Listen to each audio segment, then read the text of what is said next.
दोस्तों, आज मैं आपको एक सच्ची घटना की कहानी सुनाने जा रहा हूं। आप यकीन मानिए, जब आप इस सच्ची घटना की कहानी सुनेंगे, तो ये कहानी कई दिनों तक आपके दिमाग में घूमने वाली है। और दोस्तों, आप इस वीडियो में देखेंगे कि कैसे 10 रुपये के नोट ने इस डबल मर्डर कांड की गुत्थी को उलझा दिया और हमें बता दिया कि कातिल कितना भी चालाक क्यों न हो, आखिरकार पकड़ा ही जाता है। तो आप इस वीडियो के आखिर तक मेरे साथ बने रहिएगा। अगर आप चैनल पर पहली बार आए हों, तो चैनल को अभी सब्सक्राइब कर लीजिएगा और इस सच्ची घटना को पूरा देखकर कमेंट बॉक्स में अपनी बात जरूर लिखिएगा। कहानी की शुरुआत होती है दिल्ली के पालम बिहार इलाके से। दिल्ली के पालम बिहार इलाके में एयरफोर्स के एक अकाउंटेंट अफसर रघुवीर सिंह अपनी पत्नी और 27 साल के बेटे के साथ बड़ी खुशी से रहते थे। इनका परिवार बहुत ही खुशहाल था, लेकिन दोस्तों, रघुवीर सिंह को नहीं पता था कि उनकी खुशियां मातम में बदलने वाली हैं। उनके साथ आगे इतना भयानक होने वाला है। दरअसल एक शाम लगभग 7 बजे के आसपास रघुवीर सिंह रोज की तरह अपने ऑफिस का काम खत्म करके घर लौटते हैं। वो जैसे ही अपने घर के पास पहुंचे तो उन्हें सामने अपने घर का दरवाजा खुला हुआ दिखाई दिया। गेट पूरी तरह से खुला पड़ा था और आसपास कोई भी नहीं था। तो रघुवीर सिंह को थोड़ा अजीब लगता है, क्योंकि रोजाना घर आकर उन्हें बाहर खड़े होकर दरवाजे की घंटी बजानी पड़ती थी, जिसके बाद उनकी पत्नी या बेटा दरवाजा खोलते थे। लेकिन उस दिन घर का दरवाजा खुला हुआ था। उन्हें लगा शायद दरवाजा किसी ने खुला छोड़ दिया होगा। इसके बाद वो सीधे घर के अंदर चले जाते हैं। जैसे ही रघुवीर सिंह घर में प्रवेश करते हैं, तो वो देखते हैं कि घर का सामान बुरी तरह से बिखरा पड़ा है।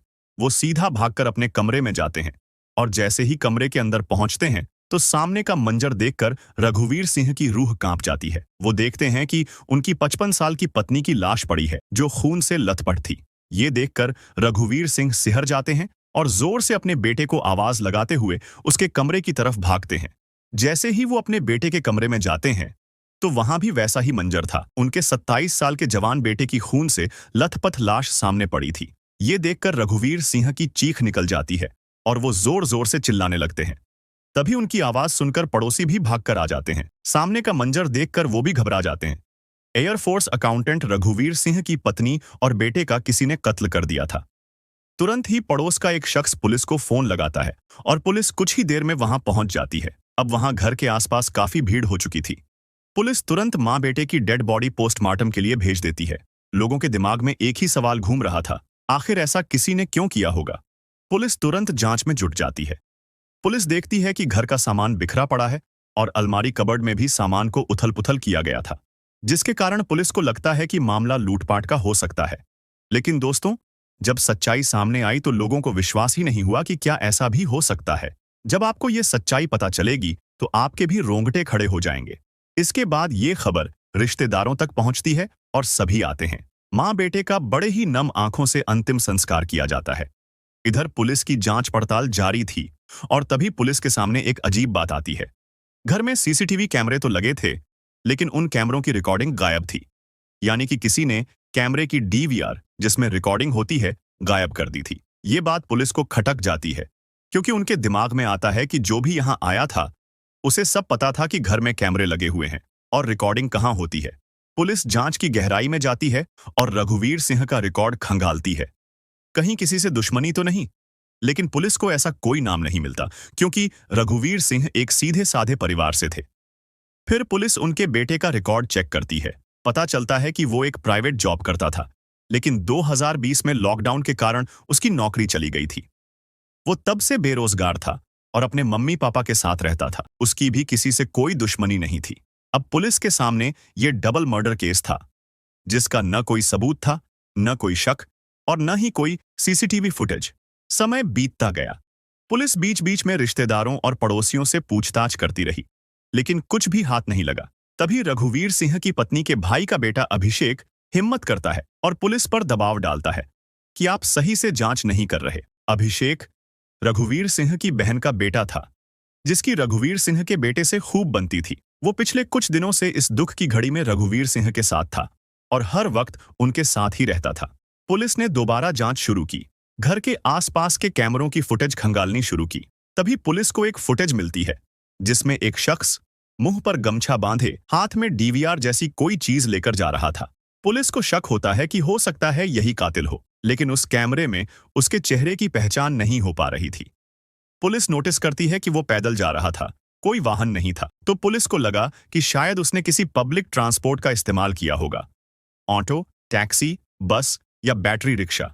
पुलिस आसपास के सभी ऑटो और रिक्शा चालकों से पूछताछ करती है, वीडियो दिखाती है। शुरुआत में कोई पहचान नहीं पाता, लेकिन तभी एक बैटरी रिक्शा वाला सामने आता है।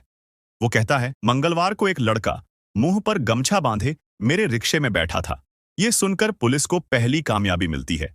रिक्शा वाला बताता है, वो लड़का मुझे इसलिए याद रहा क्योंकि उसके कपड़ों और हाथ पर खून के छींटे पड़े थे और वो घबराया हुआ लग रहा था। पुलिस को लगा इतनी जानकारी से शायद कुछ खास नहीं मिलेगा, लेकिन फिर रिक्शा वाले ने एक ऐसी बात कही जिसने पूरे केस को पलट दिया। उसने कहा, जब मैंने उसे मेट्रो स्टेशन पर छोड़ा तो उसने मुझे 30 रुपये दिए, एक 20 रुपये का नोट और 10 रुपये का नोट। लेकिन वो 10 रुपये का नोट फटा हुआ था। मैंने कहा कि ये नहीं चलेगा, इसे बदल दीजिए। उसके पास 500 रुपये का नोट था, तो मैंने मना कर दिया। तब उसने मुझसे पेटीएम नंबर मांगा और कहा, आपको 10 रुपये पेटीएम कर देता हूं। और उसने मुझे 10 रुपये पेटीएम कर दिए। रिक्शा वाले की बात सुनते ही पुलिस की आंखें चमक उठती हैं। वो तुरंत उसका फोन लेते हैं और उस नंबर की जानकारी निकालते हैं जिससे पेटीएम किया गया था। जब पुलिस ने उस नंबर की जांच की तो उनके पैरों तले जमीन खिसक जाती है। वो नंबर रघुवीर सिंह की पत्नी के भाई के बेटे यानी अभिषेक का था। वो ही अभिषेक जो मर्डर के बाद से रघुवीर सिंह के साथ था, जिसने मां बेटे का अंतिम संस्कार अपने हाथों से करवाया, अस्पताल में भी साथ रहा और पुलिस पर बार बार दबाव डालता रहा कि वे सही से जांच नहीं कर रहे। लेकिन दोस्तों, नजर के सामने रहते हुए भी अभिषेक पुलिस को चकमा देता रहा। आखिर एक फटे हुए 10 रुपये के नोट की वजह से उसे पेटीएम करना पड़ा और उसी से वो पकड़ा गया। उसने कभी सोचा भी नहीं था कि यही गलती उसकी जिंदगी बदल देगी। लोगों के मन में सवाल था, आखिर क्यों अभिषेक ने इतना बेरहमी से अपने ही रिश्तेदारों की हत्या की? जब पुलिस ने पूछताछ की तो सच्चाई सामने आई। अभिषेक ने अपनी बुआ रघुवीर सिंह की पत्नी से 50,000 रुपये लिए थे। लॉकडाउन में उसकी नौकरी चली गई थी और वो पैसे नहीं लौटा पाया।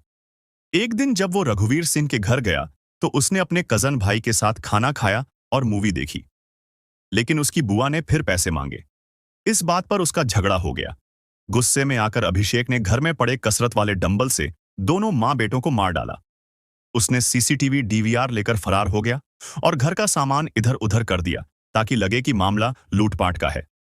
अगर उस दिन वो 10 रुपये का फटा हुआ नोट रिक्शा वाला ले लेता तो शायद पेटीएम ट्रांजैक्शन नहीं होता और पुलिस को उसे पकड़ने में बहुत समय लग जाता।